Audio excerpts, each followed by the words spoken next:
ഗുരുവായൂരിൽ മോതിരം വിരലിൽ കുടുങ്ങി ദുരിതമനുഭവിച്ച് യുവാവ്. മാനസിക വൈകല്യമുള്ള പേരാമംഗലം സ്വദേശി ആറ്റുവളപ്പിൽ പ്രസാദാണ് ക്ഷേത്രനഗരിയിൽ തീരാനോവായി മാറിയിരിക്കുന്നത്.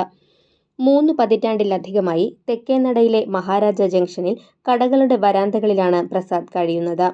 ഉത്സവങ്ങൾക്ക് വിളക്ക് പിടിക്കാനും ആനപ്പുറത്ത് കുടപിടിക്കാനും മുൻപന്തിയിലുള്ള ആളായിരുന്നു ഇദ്ദേഹം. വർഷങ്ങൾക്ക് മുൻപ് ആനപ്പുറത്തു നിന്ന് വീണ് വലതുകൈയുടെ എല്ല് പൊട്ടിയതിനെ തുടർന്ന് സ്റ്റീൽ കമ്പിയിട്ടിരുന്നു. വർഷങ്ങളായിട്ടും കമ്പി നീക്കം ചെയ്യാതെ പഴുപ്പ് കയറിയതിനെ തുടർന്ന് നാട്ടുകാർ ഇടപെട്ട് പോലീസിന്റെ സഹായത്തോടെയാണ് നീക്കം ചെയ്തത്. പ്രസാദിന്റെ 2 കൈകളിലെയും വിരലുകളിൽ നിറയെ മോതിരങ്ങളാണ്. കൈത്തണ്ടകൾ സ്റ്റീൽ വളകളും ചരടുകളും കൊണ്ട് നിറച്ചിരിക്കുകയാണ്. ഇത്തരത്തിൽ വലതുകൈയിൽ ധരിച്ചിരിക്കുന്ന മോതിരം കുടുങ്ങിക്കിടന്നാണ് പഴുപ്പ് കയറിയിരിക്കുന്നത്.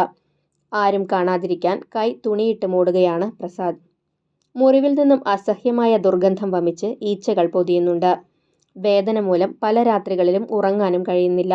മുൻപ് ഒരു തവണ വിരൽ പഴുത്തതിനെ തുടർന്ന് സാമൂഹ്യനീതി വകുപ്പ് ഉദ്യോഗസ്ഥ മാല രമണന്റെ നേതൃത്വത്തിൽ നാട്ടുകാർ തൃശൂർ മെഡിക്കൽ കോളേജിലെത്തിച്ച് ചികിത്സ നൽകിയിരുന്നു.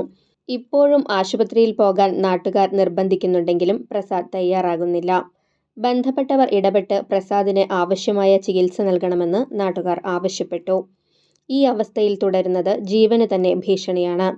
വിലപ്പെട്ട മനുഷ്യജീവൻ രക്ഷിക്കാനും പ്രസാദിനെ ജീവിതത്തിലേക്ക് തിരികെ കൊണ്ടുവരാനും ഉദ്യോഗസ്ഥർ ഇടപെടണമെന്നാണ് നാട്ടുകാരുടെ ആവശ്യം.